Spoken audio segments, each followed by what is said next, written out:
NFL 1주차에 어울리는 경기들이 펼쳐졌어요. 레이븐스와 빌스의 경기는 거의 챔피언십전 미리 보기 수준이었고 정말 많은 것을 느꼈어요. 이게 진짜 NFL이지, 이 맛에 매년 우리가 끊을 수 없는 거지 라는 쾌감을 느낄 수 있었던 경기들이 1주차부터 많이 있었는데요. 저의 이번 시즌 팟캐스트는 주요 경기들에 대한 리뷰와 빅매치 위주의 프리뷰로 진행할 예정입니다. 안타깝게도 모든 경기를 리뷰하고 모든 경기를 프리뷰할 수는 없겠고요. 사실 여러분들도 타이탄스 대 브라운스 이런 거 별로 관심 없을 거잖아요. 그러면 먼저 1주차 경기들 리뷰를 시작해 보겠습니다. Justin Herbert, whenever it matters, has been terrible. 첫 번째 경기는 캔자스시티 칩스와 LA 차저스 간의 대결. 올 시즌 첫 번째 인터내셔널 게임이죠. 이 브라질에서 펼쳐졌던 디비전 라이벌 맞대결은 아마 캔자스시티의 몰락과 그리고 차저스의 도약이라고 불러도 될까요? 차저스는 이 칩스를 상대로 예상치 못한 다른 모습을 보여주었는데요. 일단 칩스 쪽이 진짜 걱정을 해야 할까라는 관점에서 한번 살펴봅시다. 먼저 저는 마홈스의 경기력은 미친 수준이었다고 생각해요. 경기 초반 기회를 날린 적도 있어요. 하지만 0점이 잡힌 이후에는 말도 안 되는 판단들을 해내고 슈퍼플레이를 지속적으로 선보이면서 그 넘어지면서 던졌던 패스, 그런 말도 안 되는 장면 다들 보셨잖아요. 마홈스가 건강하게 있는 한 저는 시즌 전에 예측을 했던 것처럼 칩스의 오펜스가 올 시즌 정상급으로 돌아올 것이라고 예측합니다. 물론 현재로서는 답답한 것도 사실이에요. 라시라이스의 부재, 자비에르 월드의 부상으로 칩스 입장에서는 꺼낼 수 있었던 말이 별로 없었어요. 전에도 얘기해드렸지만 현재 칩스는 수직적인 오펜스를 펼치기를 원해요. 타이릭 힐 같은 리시버는 없고 앞으로도 없을 거예요. 그렇지만 워디와 손튼을 통해 버티컬 오펜스를 펼치고 필드를 넓게 사용하기를 원하는 팀입니다. 왜냐면 라시라이스가 6경기 동안 없고 필드의 중앙을 책임져줄 트래비스 켈시가 늙어서 예전만큼 오픈을 만들어주지 못하기 때문이에요. 그래서 칩스는 경기 초반 뒷볼을 지속적으로 던지면서 체크를 했죠. 하지만 차저스의 코너백들이 생각보다 잘 따라붙었고 손튼과의 호흡이 잘 맞지 않으면서 오펜스가 초반에 그 기회를 날리면서 치고 나가지 못했어요. 물론 이후에 손튼이 드디어 하나 잡긴 했지만 그들이 시도했었던 기회와 마홈스라는 역대 최고의 뒷볼러가 있다는 사실을 생각하면 아쉬운 결과였습니다. 조시 시몬스도 꽤 고전을 했었고 여러가지 뭔가가 안 맞았던 칩스는 결국 또 한 번 퀵 패싱 게임을 펼쳤어요. 마홈스는 물론 잘했죠. 그러나 자완 테일러의 페널티가 이어지고 플레이당 야드가 길어졌던 것을 생각해야 돼요. 자완 테일러는 지금 몇 년째 이 페널티를 못 고치고 있어요. 이게 단순한 문제가 아니에요. 런게임의 폭발성이 부족하고 페널티가 이어지고 패싱으로 나아가야 하는 야드가 점점 더 길어지고 있는데 결국 패트릭 마홈스가 알아서 해주겠지, 마홈스가 스크램블로 또 풀어주겠거니 식의 구조는 저는 절대 안 된다고 봐요. 물론 저는 칩스이니까 또 앤디 리드 감독이 있고 패트릭 마홈스가 있으니까 결과적으로는 칩스 오펜스가 좋아질 것이라고는 생각하지만 이들이 시즌 초반에 워디가 또 한번 부상으로 주춤한다면 분명히 오펜스에서의 아쉬움이 이어질 수 있고 이게 미디어를 자극할 수 있다고 생각이 들어요. 그리고 디펜스에서는 사실 더 심각한 우려가 있었어요. LA 차저스에게 이렇게 디펜스가 털릴 것이라고 과연 누가 예측을 했을까요? 칩스의 디펜스는 현재 3레벨 모든 부분이 부족하다고 느껴졌어요. 크리스 존스, 플레이오프에서의 크조는 아직도 최고의 선수일 겁니다. 그러나 시즌 초 크리스 존스의 기량이 예전 같지 않을 때 칩스의 다른 라인맨 누가 이 팀을 이끌 수 있냐는 거예요. 조지 칼라프티스의 장기 계약 당시 언급을 드렸지만 칼라프티스 물론 좋은 선수이고 생산성이 나오긴 해요. 그런데 크리스 존스 없이 과연 이 선수가 칩스 디펜스의 얼굴이 될 수 있느냐라는 점에선 말도 안 된다고 생각을 했고 말씀을 드렸습니다. 결국 스패그 코치는 이날 블리츠를 당길 수밖에 없었고 이런 뻔한 상황에서의 블리츠는 오히려 저스틴 허버트에게 먹잇감이 되기 쉬웠던 것이 현실이었어요. 세컨 레벨인 닉 볼튼과 뭐 라인베커진도 마찬가지예요. 닉 볼튼은 더 이상 주스를 가진 선수라고는 생각되지 않아요. 오펜스의 먹잇감이 되어가고 있고 모든 것을 커버해야 할 세컨더리는 현재 가장 큰 문제입니다.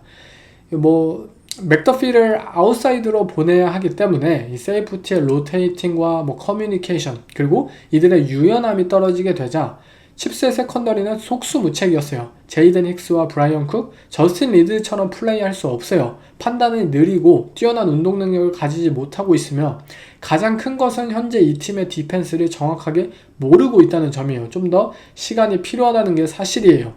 문제는 차마리 코너와 제일런 왓슨 두 코너들도 불안하다는 것이고 맥더피라는 가장 큰 자산을 가장 가치 있는 포지션, 니켈에 두지 못한다는 것이겠죠. 이 팀의 디펜스에서 세컨더리에서의 움직임이 가장 큰 자산이었는데 그걸 못하게 된다는 것은 디펜스의 구조상 많은 문제를 야기한다는 거죠. 솔직히 걱정이 됩니다. 칩스의 오펜스처럼 언젠간 다 좋아질 것이야 라는 막연한 믿음이 디펜스 쪽에서는 분명히 떨어집니다. 스패그 코치가 과연 다 해줄까요? 그것은 지켜봐야 합니다. 차저스의 오펜스는 먼저 미안합니다. 그렉 로만, 당신을 무시해서 미안해요. 이건 내가 알고 왔고 또 내가 예상했던 오펜스가 아니었어요. 리그 최고의 레프트 태클이 시즌 아웃을 당했고 이에 따라 타이트 엔드를 더 세우고 풀백을 박아놓고 다운힐 러싱 게임을 펼칠 것이라고 생각했던 이 예상을 그렉 로만은 뻑큐를 날렸습니다. 그렉 로만은 이날 10 퍼스널을 무려 10번을 사용했어요. 4명의 리시버, 이 10 퍼스널을 꺼내드는 선택을 말이죠. 이들은 리시버를 깔아놓고 패싱 게임을 통해서 스패그의 커버리지를 찢어 놓으려고 작정을 했다고요. 그리고 실제로 찢어 놓는데 성공을 했고요. 그럴 수 있었던 가장 큰 원동력은 첫 번째로 조 알트의 레프트 태클 데뷔전이 매우 성공적이었다는 점이에요. 원래 뭐 대학에서는 레프트 태클을 하긴 했어도 프로에서 첫 레프트 태클로 뛴다는 부담과 적응 기간이 있었을 텐데 그는 퍼펙트한 모습이었고요. 라이트 태클 쪽도 괜찮아 보였습니다. 이는 물론 칩스의 D라인이 위력이 떨어졌다는 방증이기도 합니다. 리시버진에서도 어마어마한 미스가 있었어요. 저는 키넌 알렌의 커리어는 끝이 났다고 봤어요. 솔직히 시카고 베어스에서 그는 그냥 쓰레기였어요. 방출된 리시버였어요. 아무 가치도 없었다고요. 근데 이날 키넌 알렌은 아직도 뛰어난 양방향의 라우트 러너이고 경험과 두뇌를 바탕으로 오픈을 만들어낼 수 있다는 것을 증명해냈어요. 그리고 쿠엔틴 존스턴 얘기도 안 할 수가 없겠죠. 뭐 쿠엔틴 존스턴 진짜 저번 주까지만 해도 이 경기 시작 전날까지만 해도 그는 버스트 리시버였어요. 누가 뭐라 해도 이 리시버는 그냥 아니었다고요. 진짜 모두가 그랬잖아요. 필라델피아 이글스가 젤런 리거를 빠르게 손절한 것처럼 저는 LA 차저스도 이 존스턴을 로스터상에 없애야 했다고 생각이 들어요. 오직 짐 하버 감독만이 이 쿠엔틴 존스턴을 믿어왔습니다. 다 필요 없어. 뭐 미디어, 뭐 팬들 다 필요 없어. 나는 존스턴 믿어. 조카, 난 다 믿어. 이 리시버가 성장할 수 있다고 믿는다고 이렇게 오케이를 했는데 결국 짐 하버가 옳았죠. 저는 앞으로 짐 하버를 믿어야 할 것 같습니다. 그냥 유일 신인 것 같아요. 지금 상황으로서는. 이날 쿠엔틴 존스턴은 엄청난 활약을 펼쳤죠. 만약 차저스의 오펜스가 이러한 다재다능함과 패싱 게임의 파괴력을 유지할 수 있고 저스틴 허버트는 그냥 우리가 알던 저스틴 허버트다운 모습을 보일 수 있다면 차저스가 올 시즌 플레이오프에서 탈락할 것이라고 골랐던 제 예측은 틀릴 수도 있을 것 같아요. 차저스의 디펜스도 만족스러웠어요.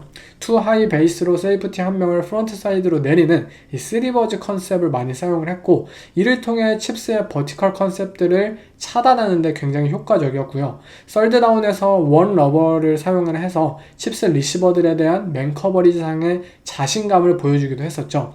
레드존에서 패트릭 마홈스에게 스파이를 걸어서 이 라인베커인 헤인리가 색을 맞는 것도 굉장히 좋은 전략이었고요. 마홈스의 스크램블이 그 당시 칩스의 유일한 무기였으니까요. 칩스의 오펜스가 페널티를 받고 그 궁지에 몰렸을 때 그것을 만약에 뭐 다운을 갱신하게 만든다든지 허용을 했다면 분명 분위기의 반전이 있었을 텐데 꼼꼼하게 차저스의 디펜스가 잘 막아내었죠. 칼릴 맥도 아직 건재해 보였고 더림 제임스도 켈시를 잘 막아주었고요.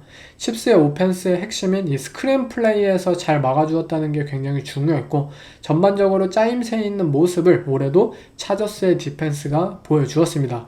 앞으로도 이 기대가 되는 팀인 것 같아요. Our team didn't quit. I mean, I think there's people that left the stadium. That's okay. We'll be fine, but have some faith next time. 미리 보는 챔피언십이라고 해야겠죠. 아마 올해 가장 재밌는 경기라고 해도 과언이 아닐 거예요. 한 3주차까지는 말이죠. 두 정상급의 팀이 어쨌든 플레이오프에서 다시 만날 거라고 저는 생각하는데요. 레이븐스부터 한번 살펴보죠. 이럴 때 뭐 젖잘싸라고 표현을 하나요? 아니면 이럴 때 존 하보를 해고해야 한다라고 표현을 할까요? 이날 레이븐스의 오펜스는 그냥 미친 수준이었어요. 단순히 뭐 잘한다 수준이 아니라 아마 뭐 EPA니 뭐니 이 세이버 스탯으로 파고들면 그냥 뭐 역대 최고의 경기다라고 해도 과언이 아닐 정도의 수준이었을 거예요. 이들의 12 퍼스널은 빌스의 디펜스를 말 그대로 처형했어요. 데릭 헨리의 수많은 빅플레이 진짜 보면서도 믿기지가 않는 수준이었어요. 오펜스는 꽤 단순했다고 봐요. 빌스가 베이스 패키지를 꺼내들면 레이븐스는 아웃사이드 존 러싱을 쓰면서 빌스의 라인을 수평적으로 밀고 움직이며 그들을 밀어냈고 데릭 헨리가 인내심을 가진 채 좋은 앵글로 컷을 하면은 그냥 그때부터 기본 20야드였어요. 만약 빌스가 니켈 패키지를 꺼내들면 오케이 너네 피지컬로 찍어서 죽여줄게. 바로 갭 스킴으로 수직적으로 빌스를 쳐부숴 버렸어요.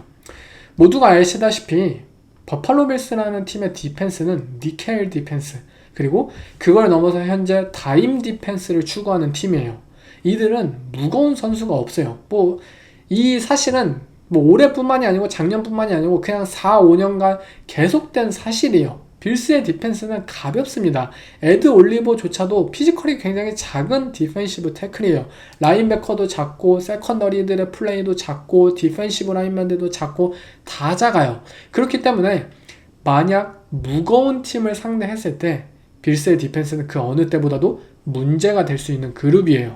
그동안은 맨 밀라노가 뭔가를 보여주었고 조던 포이어와 마이카 하이드가 있을 때는 뛰어난 커뮤니케이션과 호흡 빠른 인지 능력을 통해 그것을 해결했는데 현재의 세이프티즈는 그것이 불가능한 수준이에요.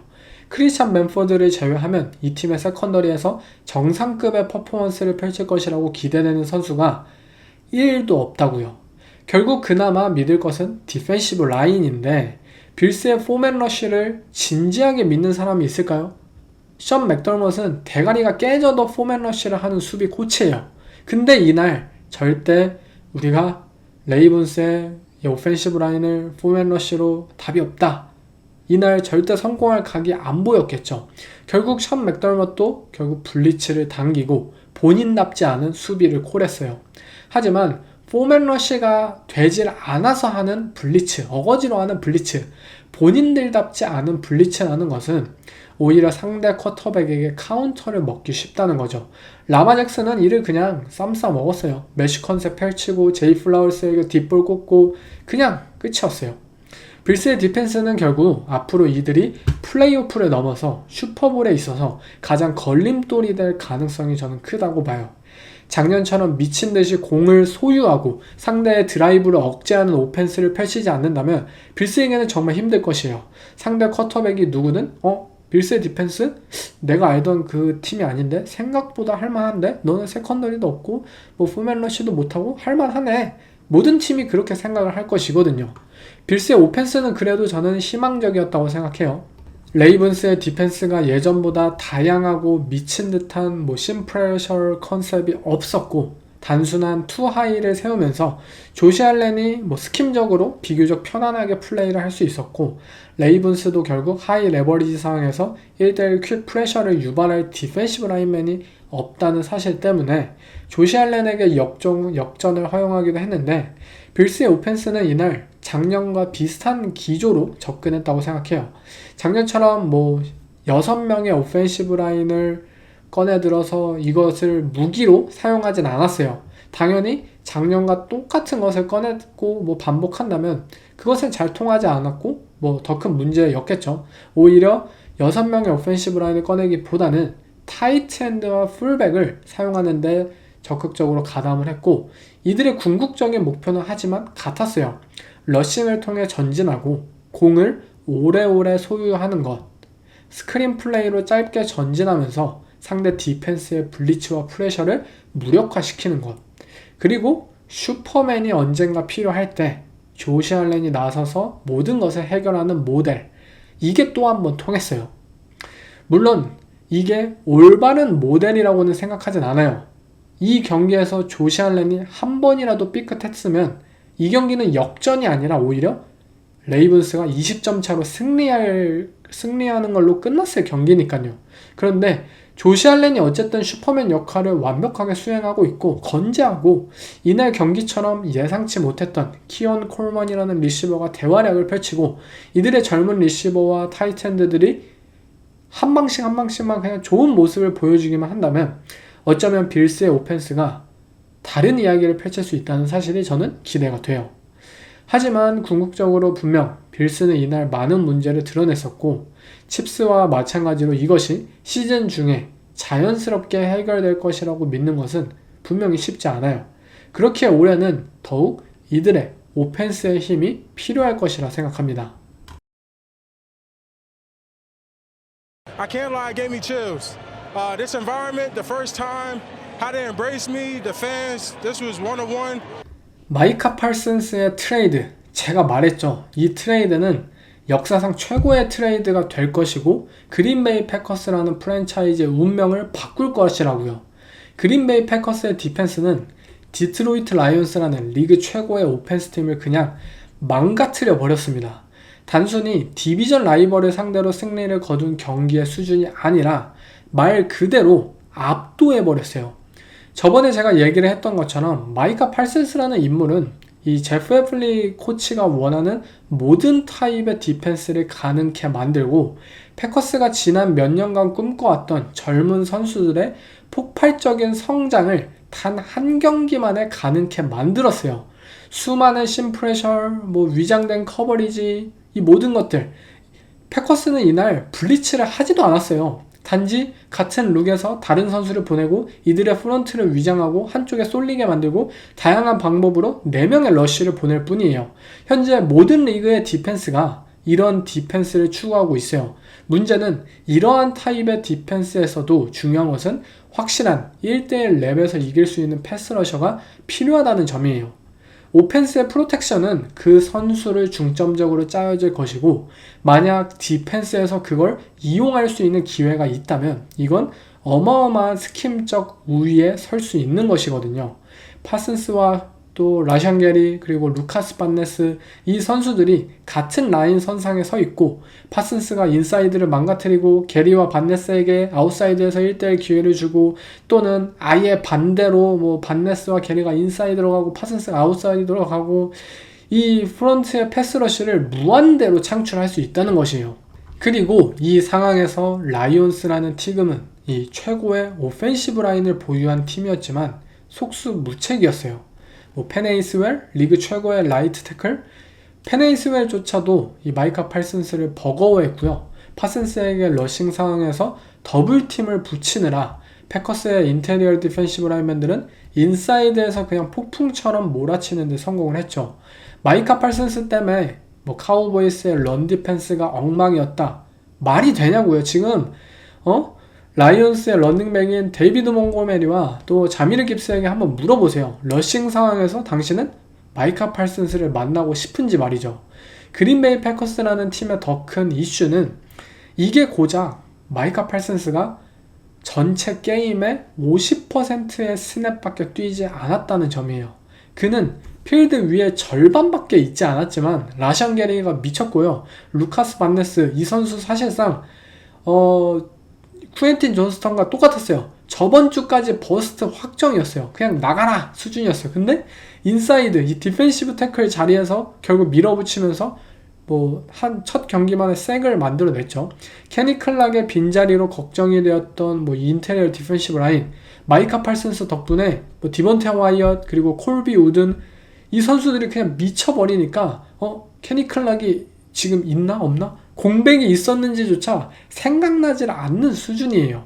마이카 팔슨스의 효과로 이들이 프론트에서의 다재다능함 그리고 공격성과 실제 좋은 결과물을 얻게 되자 이는 전체 커버리지까지로 파급력이 이어졌어요. 에반 윌리엄스의 인터셉션, 여러분들 모두 그거 봤을 때 와 지린다 라고 생각을 했을 거예요. 프리스냅 투 하이에서 갑자기 이루어진 세이프티 로테이팅 그리고 짧은 공간에서의 폭발적인 스피드와 공격성, 이미 뛰어난 자비에르 맥킨리라는 세이프티를 보유한 그린베이 패커스는 또 하나의 플레이메이커를 얻어냈다고 볼 수 있고, 이 모든 것이 결국 마이카 팔슨스라는 인물 하나로 이어진 것이에요. 제가 왜 이 트레이드가 역대급 트레이드가 될 것이라고 확신했냐면 마이카 팔슨스는 단순한 선수가 아니었기 때문이에요. 오펜스의 모든 것을 부숴내며 규칙을 만들어내는 선수이며 그 규칙을 이용할 수 있고 그 위에서 잘 놀 수 있는 다른 선수들이 있었던 패커스였기 때문에 이 시너지가 단순하지 않을 것이라고 생각을 했어요. 물론 첫 경기만 해요. 제가 그린베이 패커스의 슈퍼볼 진출을 꼽았다고 그러는 것은 아니지만 아무튼 현재 그린베이 패커스라는 팀의 디펜스는 우리가 지난 몇 년간 알고 있었던 그룹과는 확실하게 달라질 것이라고 생각해요. 물론 긴 시즌 동안 이들은 위아래로 기복이 있을 수도 있겠죠. 그러나 파슨스와 패커스의 탤런트를 보면 슈퍼볼급 챔피언으로서의 모습을 충분히 언젠가는 드러낼 것이라 생각합니다. 그리고 이 경기는 그린베이 패커스 디펜스의 도약을 나타낸 경기임과 동시에 라이온스 오펜스의 추락을 보여주기도 했었죠. 제가 라이온스의 이번 시즌은 큰 타격이 있을 것이고 플레이오프 진출을 못할 것이라고 예측을 했다고 벌써부터 이렇게 얘기를 하는 것은 아닙니다만 1주차 경기력만 보면 라이온스의 오펜스 정말 심각하다고 생각해요. 아마 대부분의 사람들이 라이온스 코칭진의 이탈, 그 부분을 가리키고 있을 것이에요. 벤 존슨과 에런 글렌이 없다는 사실을 말이죠. 물론 그 이유도 라이온스 패배 지분에 굉장히 커요. 그러나 근본적으로 패커스에게 완패를 당한 이유는 이들의 라인에 있다고 봐요. 프랭크 라그나우가 은퇴를 선언해서 뭔가 불안한 채로 시즌을 시작하게 된 이들의 오펜시브 라인과 또 에이든 허친슨 말고 생각나질 않는 디펜시브 라인 말이죠. 이 부분에 대해서도 이전에 얘기를 했었어요. 라인 보강 없이 라이온스가 똑같은 퍼포먼스를 내기는 분명히 힘들 거라는 사실을 말이죠. 그리고 마오가니, 글래스고우, 레틀리지 있었던 이들의 인테리어 오펜시브 라인, 러싱 상황에서 아무것도 보여주지 못하였고 패싱 상황에서도 제러드 고프를 잘 지켜주지 못했어요. 라이온스 오펜스의 가장 큰 핵심은 벤 존슨도 아니고 제러드 고프도 아니고 자미르 깁스도 아니고 아몬라 세인트 브라운도 아니었어요. 바로 오펜시브 라인이었어요. 그 오펜시브 라인을 통해서 벤 존슨의 창의적인 오펜스 스킴이 가능했고요. 고프가 마음껏 패싱을 뿌릴 수 있었고요. 또 자미르 깁스와 아몬라 세인트 브라운에게 기회가 생길 수 있었죠. 그러나 오펜시브 라인이 약해지자 이들은 펼칠 수 있는 것들이 굉장히 적어졌어요. 특히 러싱 스킴에서 말이죠. 아직도 몽고메리와 깁스는 건강하고 뛰어난 리그 최고의 런닝백 듀오예요. 그런데 블락을 통해 이 런닝백들이 도약할 기회를 주지 않는다면 이 모든 것은 말짱꽝이라는 것을 패커스가 보여주었거든요. 고프도 마찬가지예요. 고프는 분명 뛰어난 패스의 정확성과 두뇌를 가지고 있는 선수예요. 그런데 LA 램스 시절에도 목격했던 것이지만 안정적인 프로텍션 없이 고프라는 포켓 패서는 분명한 한계가 있었잖아요. 그리고 그 한계는 결국 안정적인 포켓 안에서의 플레이에 영향력을 주기도 하고요. 결국에 현재 라이온스가 맞이한 문제는 이 오펜시브 라인으로 과연 어떻게 극복을 해내느냐라는 것입니다. 그리고 여기에 코칭진의 이탈이 아쉬운 점으로 작용할 수밖에 없어요. 벤 존슨이나 다른 코칭진이 있었더라면 다른 창의적인 방법을 통해 이 부족한 점을 상쇄하고 어떻게 해서든 결과물을 만들어냈을 것이라는 기대를 할 수 있었을 것이에요. 그런데 새로운 코칭진이에요. 제러드 고프가 과연 이 새 코칭진을 믿고 그의 플레이콜, 그의 컨셉들에 대해서 확신해서 작년에 보여줬던 것처럼 백풋을 당기면서 바로 엔티시페이션 기반의 패싱을 날릴 수 있을까요? 앞으로 라이온스가 어떻게 해결해 나갈지 한번 지켜봐야 될 것 같고요. 디펜스에서도 마찬가지입니다. 조던 러브의 이날 경기력이 엄청났다라고 저는 생각하진 않아요. 이날도 조던 러브는 인터셉션을 거의 2개 정도 날릴 뻔했어요. 오픈된 찬스임에도 불구하고 디시전이 느렸던 몇몇의 상황들이 분명히 있었습니다. 조던 러브의 전매 특화예요. 더 큰 플레이를 노리기 위해서 눈앞의 오픈을 무시하는 경향 말이죠. 그럴 때마다 그냥 야 이 새끼야 에런 로저스도 맨 라플라 감독 지시 내리는 거 그냥 뭐 투덜투덜 거리면서 다 따라했는데 너는 러브야 너 지금 할 짬밥이 아니잖아 라고 생각은 드는데, 아무튼 디트로이트 라이온스의 디펜스가 문제는 조던 러브에게 압박을 가하지 못하니까 러브가 시간 좀 끌어도 그게 나쁜 결과로 이어지질 않았어요. 어떻게 해서든 우리는 프레셔를 만들어야 해, 우리는 블리츠 맨커버리지 작년에 잘했잖아, 한번 또 한번 해보자 라고 했는데, 라이온스 입장에서는 러브는 블리츠를 상대로 굉장한 패서입니다. 그냥 카운터를 쳐냈어요. 계속.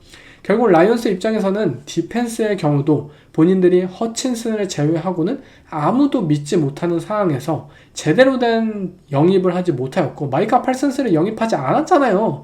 이것이 리그 최고의 팀과 맞붙었을 때 너무나도 쉽게 드러날 수 있다는 점으로 현재 결과물을 받아보게 된 거예요.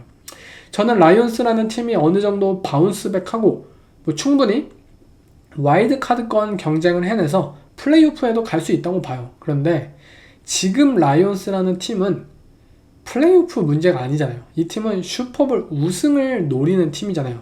그런 팀에게 있어서 이러한 양쪽 오펜시브 라인, 디펜시브 라인 이 트렌치의 모습으로는 절대 그 목표를 얻어낼 수 없는 게 진실이에요.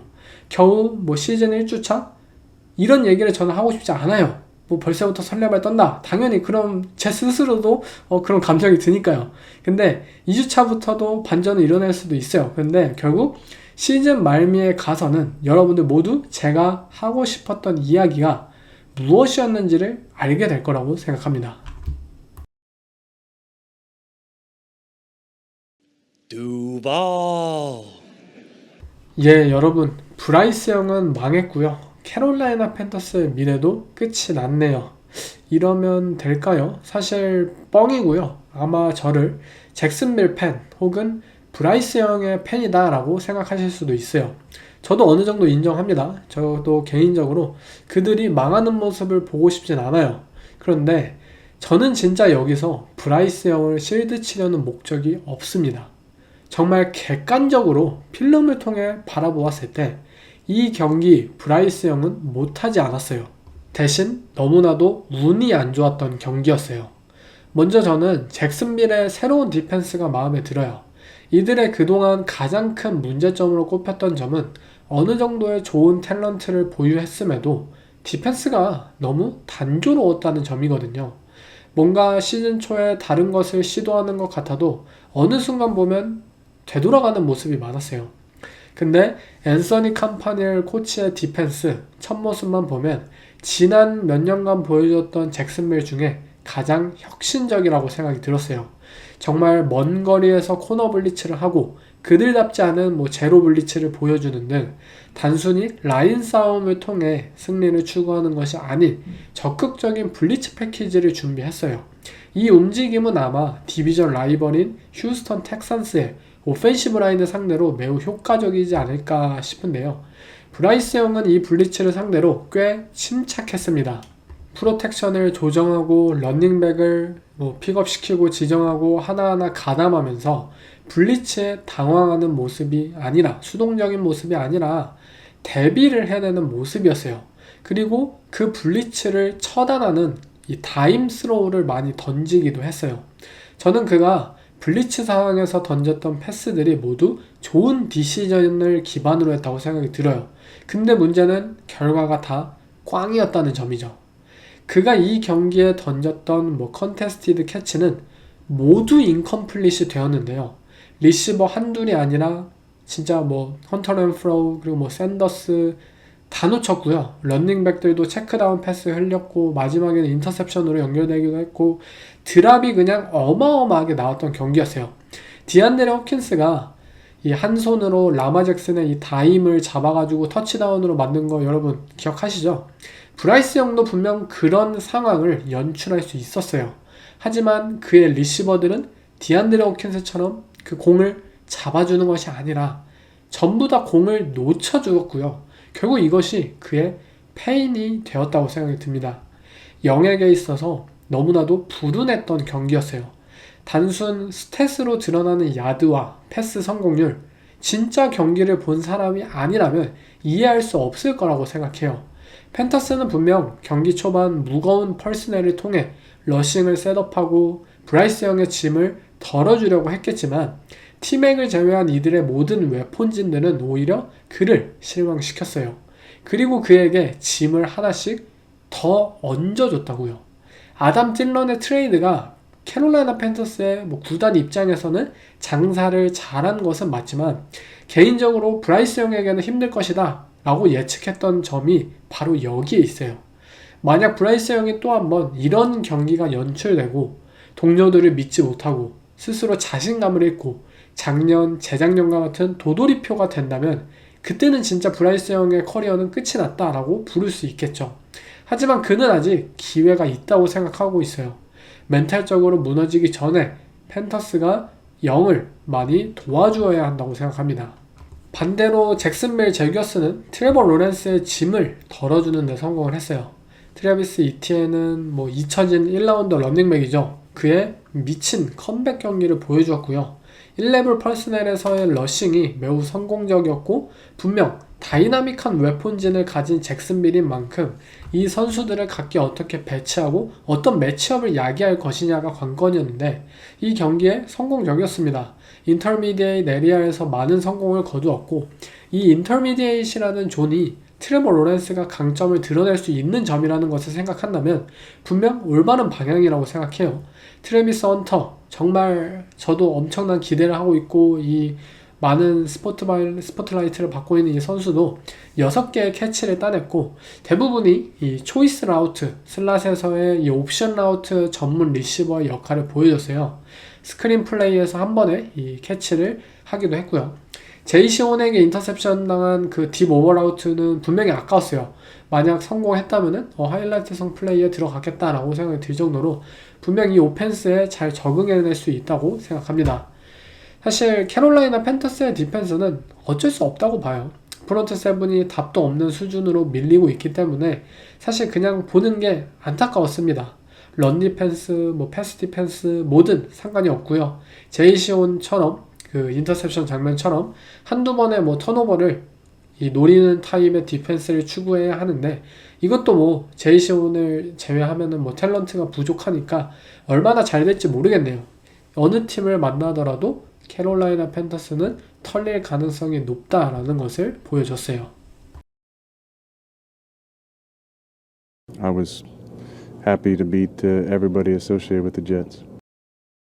스틸러스와 제츠의 게임, 이 경기가 이렇게 많은 점수가 나올 것이라고 예상한 사람이 있었을까?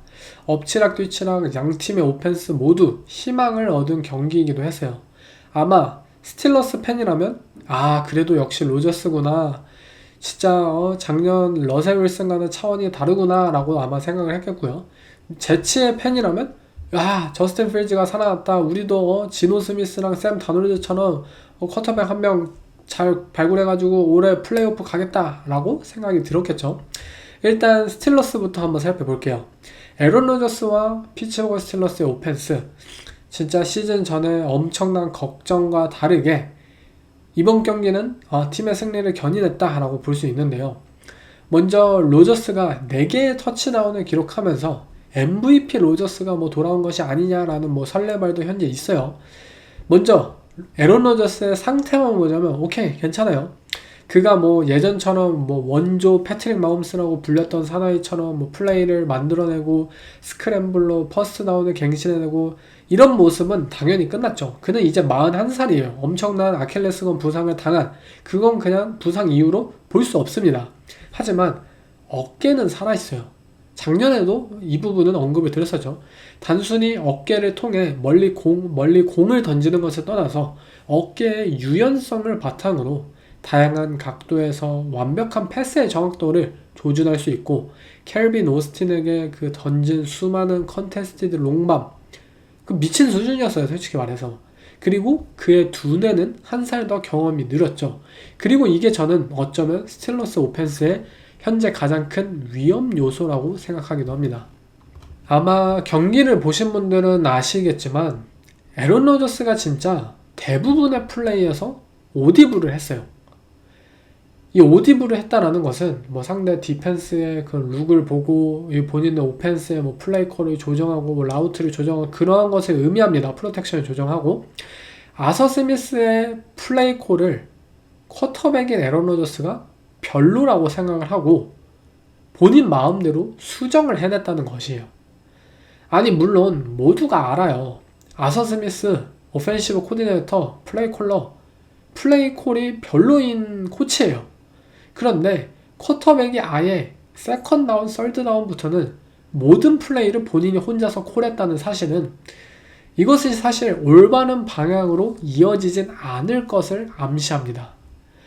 플레이 콜러와 쿼터백이 함께 융화가 되는 것이 최선이지만 현재 스틸러스 오펜스의 첫 모습은 융화는 개뿔, 처음부터 서로의 신뢰가 없어요.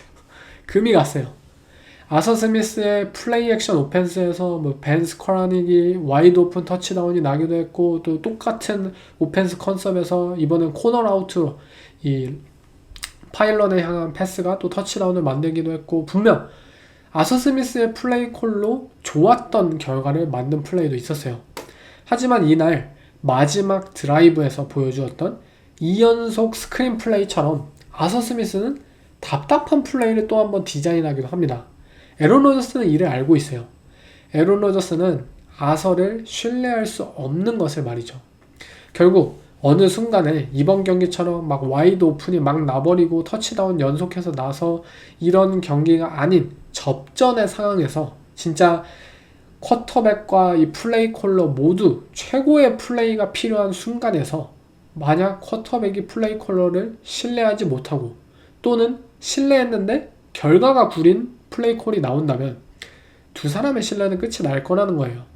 결국 시즌 막판에는 에런 로저스와 아서 스미스는 말도 안 한다 등의 이야기가, 뉴스가 나올 수도 있다는 것이죠. 그래서 저도 궁금해요. 분명히 고집스러운 코치와 쿼터백의 만남인데 1주 차에는 결과가 예상외로 좋았단 말이죠. 하지만 이게 지속될 거라고는 보진 않아요. 왜냐면 누군지 아니까요. 제가 아서 스미스가 누군지. 오펜시브 라인이 진짜 막 정말 막 성장해가지고 든든해서 막 철벽으로 막 등장하지 않는 한은 저는 이게 잘 될 거라고는 사실 생각하지 않거든요.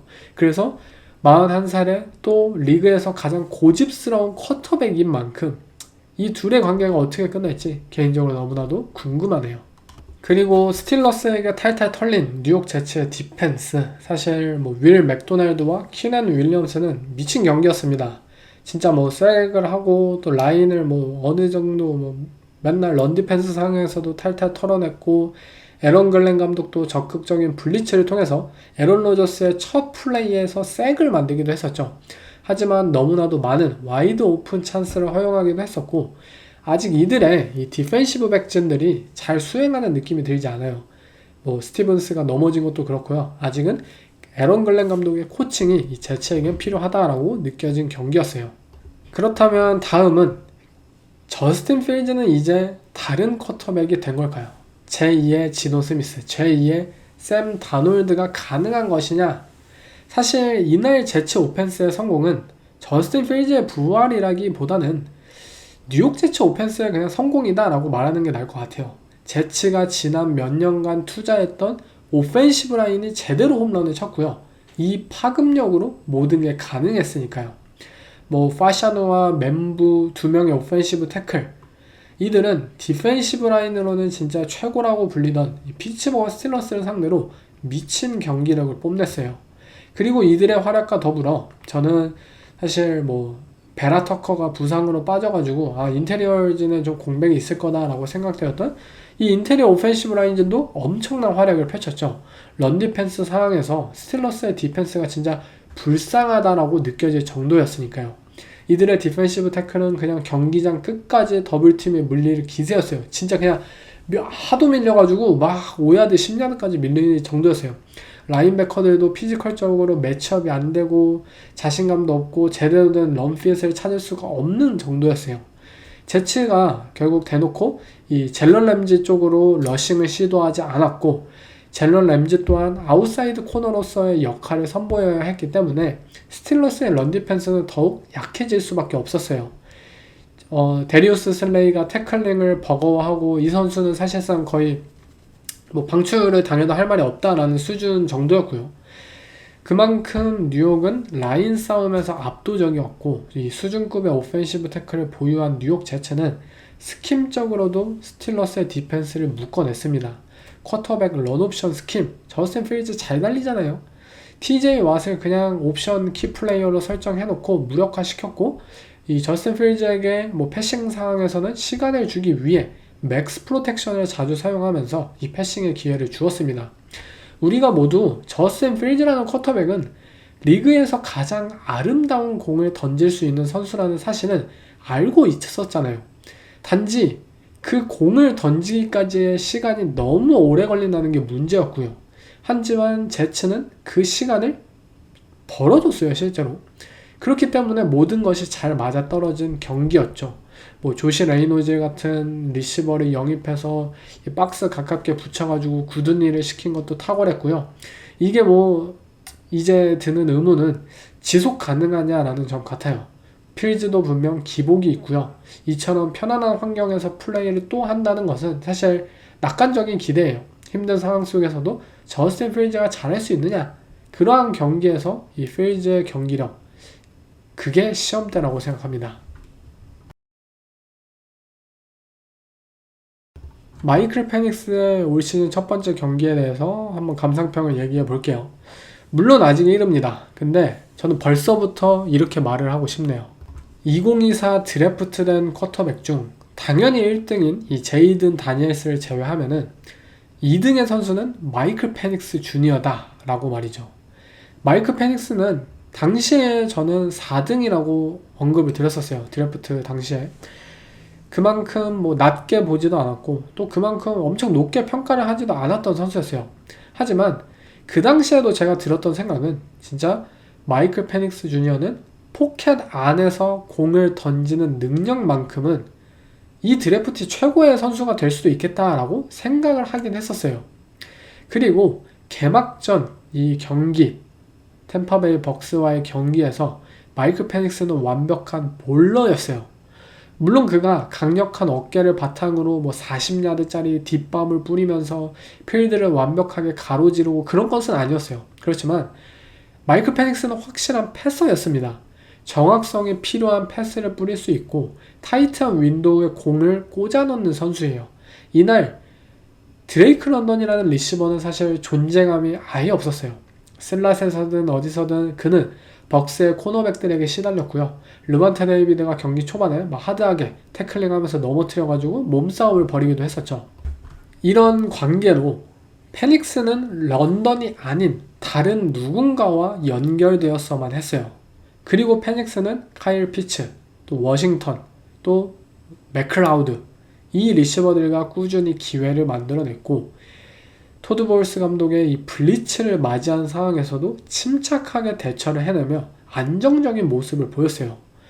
이 보울스 감독의 디펜스를 상대로 색을 한 번밖에 당하지 않았다는 것은 진짜 대단한 점이에요. 그리고 본인의 발로 심지어 레드존에서 퍼스트다운을 갱신해내고 그런 것을 포함해서 여러 번 기회를 만들기도 했어요. 그는 분명히 자신감에 찬 선수예요.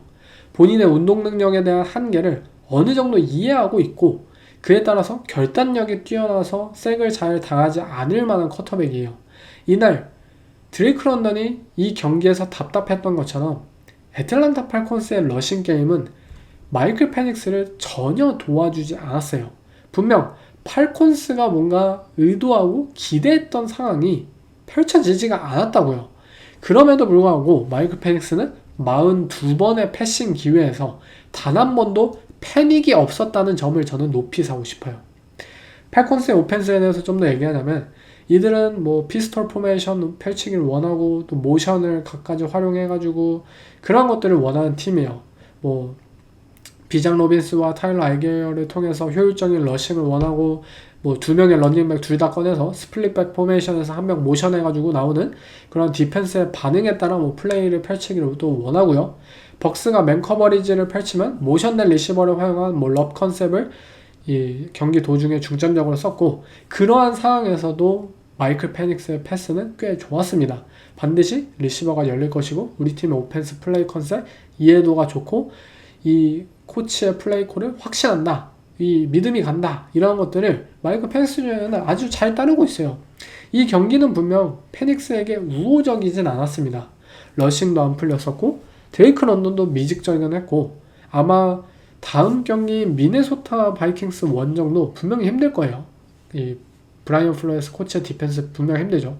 그런데 3주차 뭐 캐롤라이나 팬터스 그러한 경기쯤이라면 마이클 페닉스가 그때쯤 리그에 아마 파란을 일으키지 않을까 저는 그렇게 생각이 들었어요. JJ 메카시의 데뷔전도 얘기를 해야겠죠. 3쿼터까지 이 경기를 본 바이킹스 팬이라면 아마 샘 다놀드가 그리웠을 거예요. 아니요. 어쩌면 지금이라도 이 애틀란타 팔콘스에서 놀고 있는 컬크 커즌스를 데려와야 하나 아담 딜런도 데려왔는데 말이지 라고 생각을 했을지도 모릅니다. 그렇지만 4쿼터에 JJ 메카시가 보여준 퍼포먼스는 놀라웠어요.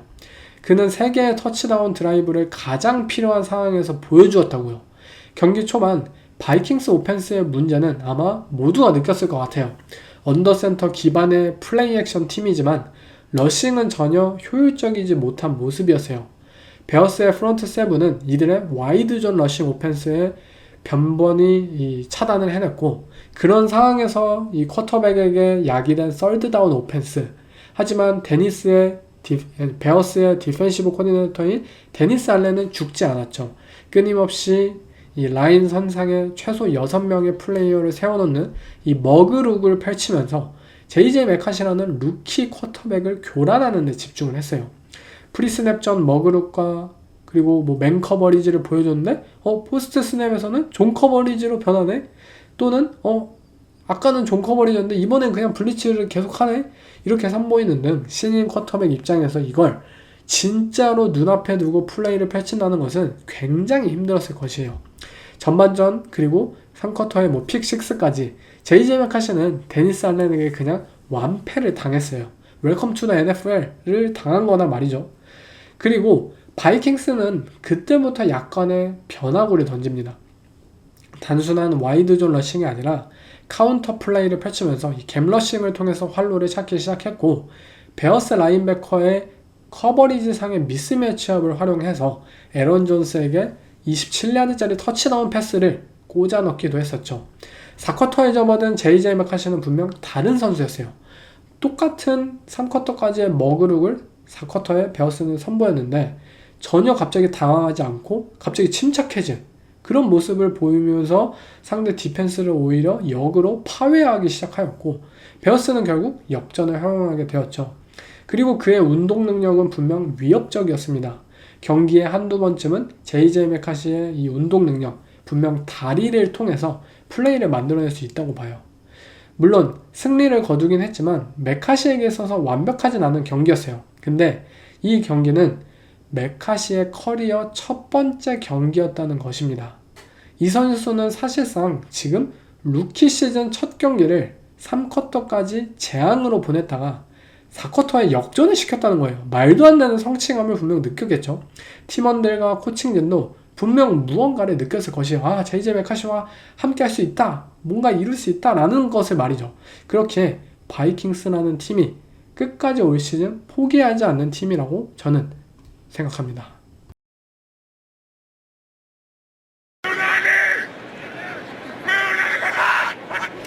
네, 이상 1주차 경기들에 대해서 전반적인 리뷰를 해봤는데요. 아마 뭐 듣고 싶었던 경기들 또는 듣고 싶었던 선수들에 대한 분석, 뭐 캠 워드의 루키 시즌 첫 경기 전체 1팩 출신인데 무시하는 거냐, 뭐 이렇게 생각하실 수도 있을 거예요. 근데 시간이 안 돼서 그거는 다음에 이제 다음 주에 첫 경기와 두 경기 모두를 보고 한번 리뷰를 해보고 가장 중점적인 경기들 그리고 가장 1주차에 무언가를 느낄 수 있었던, 저도 뭐 1주차에 뭐 다른 경기들 느낄 수 있었던 게 많았지만 한 경기는 더 봐야지 내가 말을 할 수 있겠다라는 경기들이 분명히 있거든요. 그런 경기들, 그런 팀들, 선수들 뭐 2주차, 3주차를 통해서 차차 이야기를 나눌 것 같습니다. 그리고 이제는 2주차 경기들 목록을 한번 살펴볼게요. 짧게 이 프리뷰를 해보겠습니다. 올해 저는 작년처럼 예측까지는 하고 싶진 않아요. 작년에 모든 경기를 제가 예측을 했는데 사실 개인적으로는 꽤 스트레스가 있었거든요. 경기를 진심으로 못 즐긴다고 해야 할까요? 아무튼 애로사항이 있었어요. 그리고 뭐 정경기 리뷰해도 뭐 알아주는 사람 한 명도 없고 제 편할 대로 하려고 합니다. 첫 번째, 이 TNF 경기는 커맨더스와 패커스네요. 라인은 패커스가 3점의 페이보릿인데요. 패커스는 1주차 엄청난 경기력을 선보였고 커맨더스도 꾸준한 모습을 보여줬어요. 패커스가 계속해서 이 컨텐더 팀과 맞붙는 것은 어느 정도 좀 부담과 스트레스가 있다고 봐요. 하지만 그래도 디펜스만 바라보았을 때는 패커스에게 좀 더 무게감이 실려있다고 보고요.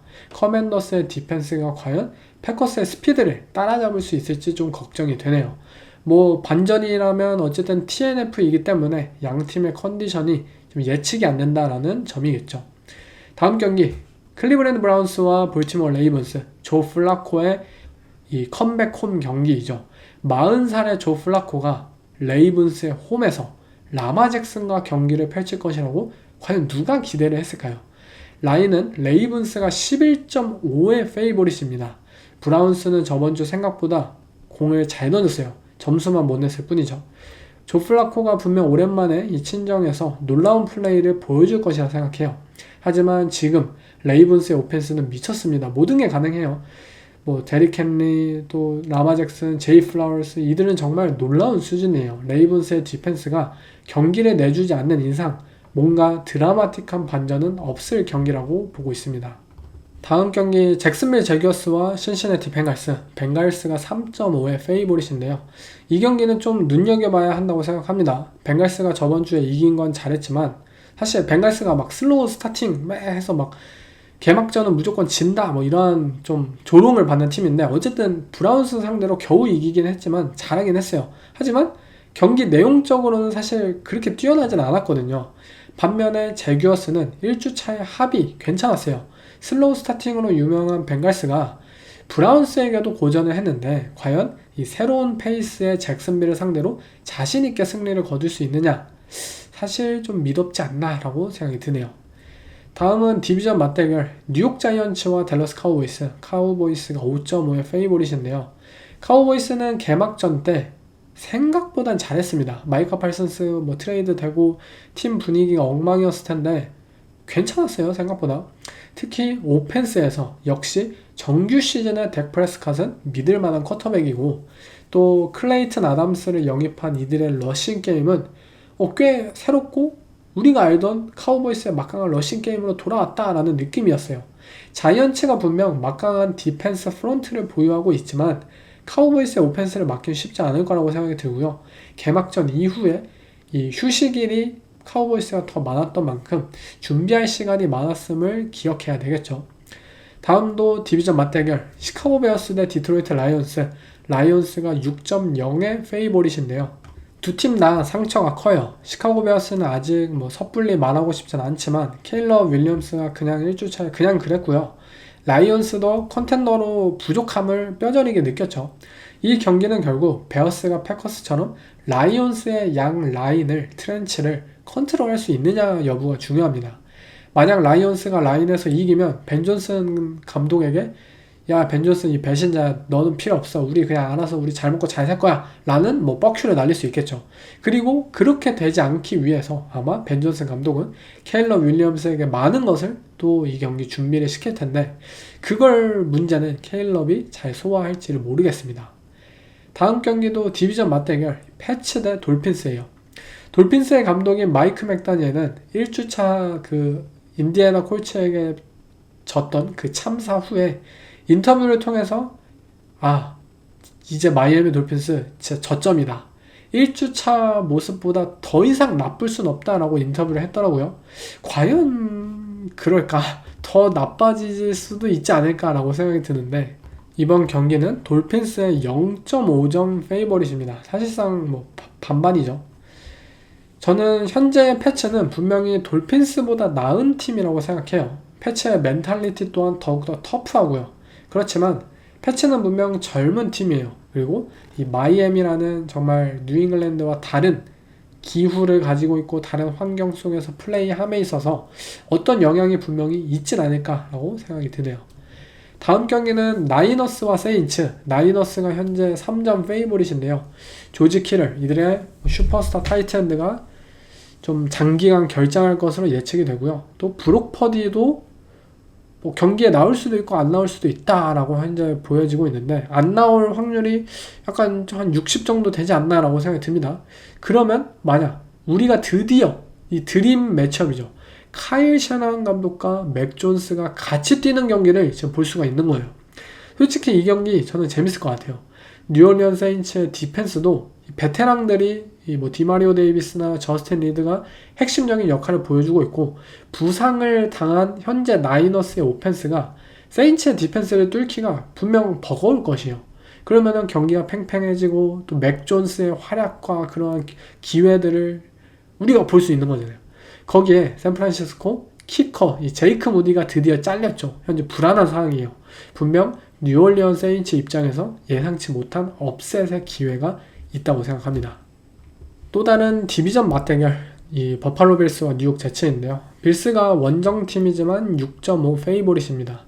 제츠의 양 라인은 분명 재밌는 상황을 연출했어요. 저스틴 필즈가 아름답게 패스를 던질 수 있고요. 브리스 홀은 미친 러싱을 선보였고요. 아마 버팔로 빌스는 데릭 헨리보다는 잘 막을 수 있을 테지만 어느 정도 버거워할 가능성이 높다고 봅니다. 결국 제츠가 이 경기를 이상하게 끌고 갈 수도 있어요. 하지만 조시 알렌이 만약 경기 초반부터 게임의 양상을 끝내느냐, 그것이 결국 관건이죠.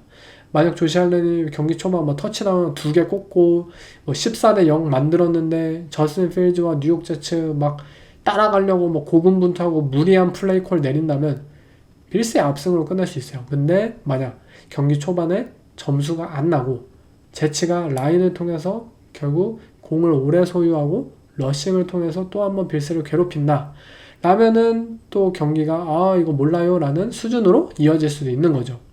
근데 제 개인적인 예상으로는 결국 조시 알렌이 할 것 같다 라는 점이네요. 다음 경기는 시애틀 시옥스 대 피츠버그 스틸러스. 스틸러스가 현재 홈에서 3점 페이보릿입니다. 분명 지루한 러싱 게임과 디펜스 중에 이런 매치업이 펼쳐지다가 어떤 쿼터백이 빅플레이를 한 방 터트리냐 이 경기일 것 같아요. DK 메칼프가 홈팀인 스틸러스를 상대로 경기를 뭐 펼칠 것으로 뭐 활약을 볼 것으로 예상이 되는데 사실 DK 메칼프의 이 사용도가 스틸러스에서 굉장히 이상해요. DK 메칼프는 여러분들 모두가 예상하고 또 봐왔잖아요. 이 선수는 딥볼 스페셜리스트예요. 정말 뭐 20야드, 30야드 뛰어가서 그 딥볼을 정말 강력한 피지컬과 스피드를 통해서 누구보다 잘 따내는 선수예요. 조지 피킨스가 댈러스 카우보이스로 트레이드 되고 그 조지 피킨스의 역할을 DK 메칼프가 해줄 것이다 라고 기대를 했지만 1주차 DK 메칼프는 이 타겟 야드당 뎁스가 4야드밖에 되지 않아요. 이것은 미친 수준이에요. DK 메칼프의 이 타겟당 야드가 가장 그동안 모든 경기 중 커리어 모든 경기 중에 하나에 가장 적은 게 12야드였어요. 근데 3분의 1 토막 가장 적은 야드 중에서도 3분의 1 토막이 났다고요. 스틸러스의 오펜스에서. 스틸러스는 DK 메칼프를 이 버티컬 스렛으로 사용하기보다는 스크린 플레이어로 사용을 했는데 아마 그냥 1주차니까 뭐 이렇게 시험 삼아 해봤겠죠. 저는 뭐 지속적으로 이러한 사용이 이어질 거라고 생각은 하지 않는데 아무튼 개인적으로 이 시애틀 시옥스라는 막강한 디펜스를 가진 팀을 상대로 DK 메칼프를 어떻게 활용할 것이고 DK 메커프가 그 상황에서 잘 맞는 옷일까라는 것을 한번 이 경기를 통해서 저도 궁금증을 해소하고 싶네요. 또 뭐 시옥스는 좋은 매치업을 가지고 있죠. 타릭 울렌이라는 코너백, 저번주에 게임 위닝 터치다운을 허용하긴 했는데 정말 피지컬적으로 이 DK 메칼프의 버금가는 뛰어난 코너백이잖아요. 그리고 또 시옥스의 루키 오펜시브 라인맨인 그레이 자벨도 미친 듯한 루키 퍼포먼스를 선보였는데, 스틸러스가 저번주 런 디펜스에서 진짜 엉망이었는데 이번 경기에서도 이 시옥스의 오라인을 상대로 과연 매치업에서 완패를 당할 것인가, 그 부분도 눈여겨볼만 합니다. 다음 경기는 LA 램스와 테네시 타이탄스. 램스가 5.5 페이보릿인데요. 캠 워드는 좋지 않은 팀 상황에서 최선을 다하고 있다고 생각해요. 근데 램스라는 팀이 워낙 탄탄하고 또 어떻게 해서든 승리하는 방법을 찾고 있다는 점, 타이탄스 입장에서는 그나마 이 약점으로 꼽히는 램스의 코너백들을 상대로 이 패싱 게임을 노려보는 것이 좋아 보입니다. 다음 경기는 캐롤라이나 팬터스와 애리조나 카디널스가 6.5 페이보릿이네요. 1주차 캐롤라이나 팬터스의 모습만 보면 뭐 당연한 결과이죠. 그렇지만 작년 이 두 팀의 매치업처럼 어떻게 될지 모른다고 봐요. 카디널스의 런 디펜스가 팬터스에게 러싱을 내준다면 팬터스가 이를 물꼬로 브라이스 형이 미친 경기를 보일 수도 있다고 봐요. 물론 카일러 머레이도 마찬가지겠죠. 현재 팬터스의 디펜스는 오픈이 되어 있어요. 그렇기 때문에 아마 이 경기는 어마어마한 야드와 어마어마한 득점이 나오지 않을까 기대를 하고 있습니다. 다음 경기는 덴버 브론커스와 인디애나 콜츠. 브론커스가 원정에서 1.5 페이보릿인데요. 일단 보닉스에 대한 평가는 보류하겠습니다. 소포머 시즌에 대한 보닉스, 뭔가 샘플 사이즈가 좀 더 필요한 것 같아요. 하지만 덴버의 디펜스는 샘플 사이즈 필요 없어요. 그냥 최고예요. 인디애나 콜츠는 아마 데니얼 존스와 함께 이 가드너 민슈와 함께 보여주었던 2023년의 시즌을 선보일 수 있다고 생각이 들었어요. 팀적으로 탄탄하고 또 만만한 5화일대 이하에 있는 팀들과의 대결에서 무조건 이겨가지고 결국 위닝 시즌, 이 좋은 성과를 만들 수도 있을 것 같습니다. 루 아나루모의 디펜스는 분명 콜츠의 디펜스를 바꿔놨고요. 만약 보닉스의 오펜스를 콜츠가 억제할 수만 있다면 콜츠의 업셋도 가능성이 분명히 있다고 봅니다. 다음 경기는 이글스 대 칩스 슈퍼볼 리매치가 2주차에 돌아왔습니다. 현재로서는 이글스가 유리해 보이는 것은 사실이에요. 휴식도 오래 취했고 뭐 칩스도 오래 취하긴 했죠. 하루 차인데 탤런트의 공백도 이글스가 더욱더 적고, 하지만 1주차에서도 제 개인적으로 의문이 들었던 것은 젤런 헐츠의 패싱 게임, 이들의 오펜스가 생각보다 답답하다는 점, 이를 잘 물어가지고 질질 끌고 간다면 칩스가 리드하는 상황이 오면 이야기는 달라질 수도 있어요. 이글스가 넘버2 코너백 상황이 현재 약점으로 드러난 상황이기 때문에 마운스와 리드 감독이 이를 분명히 적극적으로 공략을 해낼 것이에요. 그리고 아무도 사실 주목을 하지 않지만 이 하위 로즈만이 최근 트레이드를 단행했죠. 하위 로즈만이 잭슨벨 제기어스의 러닝백인 탱크 빅스비를 트레이드를 통해서 데려왔어요. 5라운드 픽과 6라운드 픽을 주고. 근데 이것은 모두가 사실 주목을 해야 되는 상황이에요. 왜냐? 하위 로즈만은 또 한 발 앞서갔기 때문이에요. 2025년 NFL의 1주차 경기를 보고 아마 모두가 같은 생각을 했을 것이에요. 만약 여러분들 1주차 경기들 보고 이 생각 안 들었으면 경기 다시 보고 오세요. 새로운 이 킥오프 룰은 미친 거예요. 킥오프가 미쳤어요. 리턴 게임의 시대가 돌아왔다는 것을 바로 모두가 알고 있어야 합니다. 만약 지금 시카고 베어스에 데빈 헤스터가 있었다? 그러면 저는 시카고 베어스 진짜 슈퍼볼 우승 후보다라고 생각이 들 정도예요. 뭐 디온 샌더스가 지금 경기를 뛴다? 아우, 그 팀은 슈퍼볼 갑니다. 그 정도로 리턴 게임의 시대가 현재 돌아왔다는 거예요. 모든 팀들이 현재 페널티 안 받으려고. 왜냐면 공 바깥으로 차거나 공 넘겨서 차면, 공을 안쪽으로 차면은 40야드에서 상대가 공격권을 시작하잖아요. 그게 너무나도 리스크가 있어요. 그래서 모든 팀들이 현재 그 0과 20야드 사이 안쪽으로 공을 차넣으려고 하고 있어요. 그리고 100이면 100, 리턴 팀은 무조건 리턴을 합니다. 근데 그 리턴에서 창출하는 야드가 어마어마하다는 거예요. 그 승패를 좌지우지한다고요.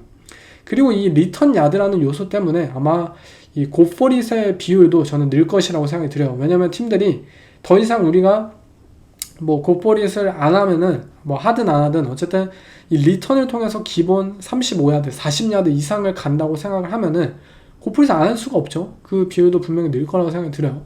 하위 로즈만은 이 1주차의 경기들을 지켜보면서 아마 깨달았을 것이에요. 지금은 리터너가 급선이다. 리터너가 필요하다라는 사실을 말이죠. 그래서 잭슨빌에게 전화를 걸었겠죠.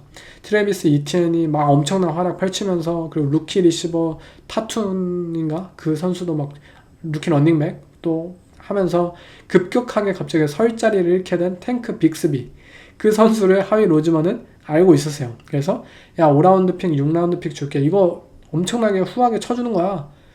탱크 빅스비 어차피 너네 안 쓰잖아, 안 쓸 거면 우리한테 이 대가 받고 팔아 해서 영입을 했죠. 많이, 사실 드래프트 픽을 많이 줬어요. 5라운드 픽과 6라운드 픽은 많이 줬습니다. 근데 많이 줬어라도 탱크 빅스비가 필요했던 것이에요. 리턴 게임에서 이기기 위해서 말이죠. 그리고 뭐 또 다른 런닝 게임에서 세컨 바클리를 도와줄 그러한 활약도 분명히 보여줄 수 있겠죠. 아마 다른 팀들도 분명 3주차, 4주차 정도 되면 똑같이 느낄 것입니다. 야, 올 시즌은 리턴이 중요하다. 리턴 이거 어떻게, 우리 팀 좋은 리턴을 보유하고 있냐? 없으면 빨리 지금 놀고 있는 애들 구해. 뭐 자코비 존스 뭐 데려와. 뭐 이렇게 말을 할 정도로 말이죠. 아무튼 이글스 대 칩스, 현재로서는 이글스에게 좀 더 무게감이 실리는 상황이네요. 이번 주 썬데이 나잇 풋볼은 컬크 커즌스의 컴백이죠. 바로 애틀란타 팔콘스와 미네소타 바이킹스의 경기입니다. 하지만 선발 쿼터백은 컬크 커즌스가 아니라 마이크 페닉스 주니어인데요. 두 드래프트 동기 쿼터백의 맞대결, 라인 자체는 바이킹스가 3.5 페이보릿입니다. 경기는 재밌을 것 같아요. 두 쿼터백 모두 현재 완벽하진 않지만 보는 맛이 어느 정도 있는 선수들이고, 결국 누가 더 실수를 덜하냐의 싸움인 것 같아요.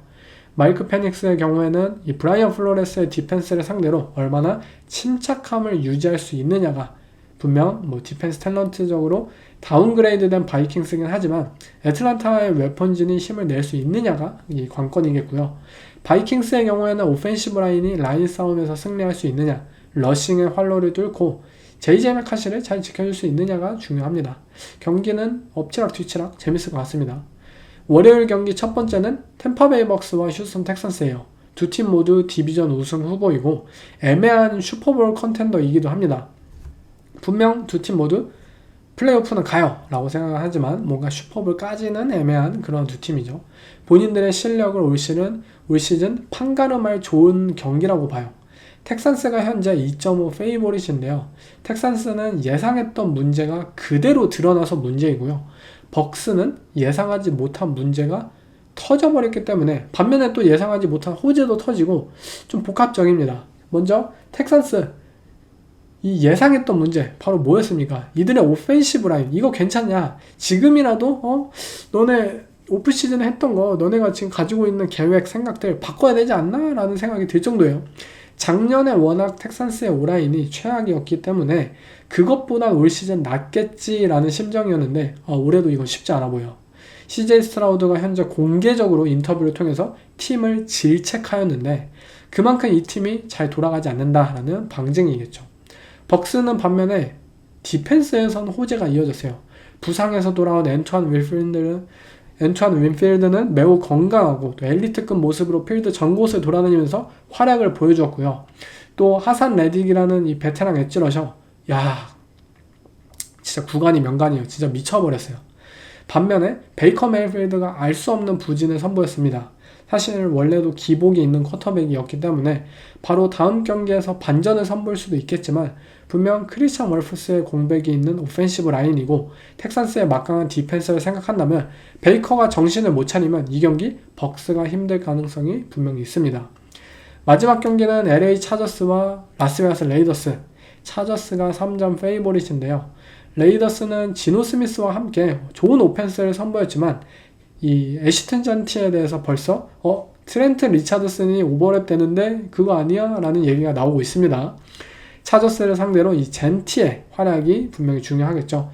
동일한 이 루키, 이 드래프트 동기인 오마리온 햄튼과 과연 비교될 수 있느냐, 이 부분이 이 경기의 포인트인 것 같아요. 저스틴 허버트와 LA 차저스의 오펜스는 좋은 분위기를 연장할 수 있는 기회라고 봐요.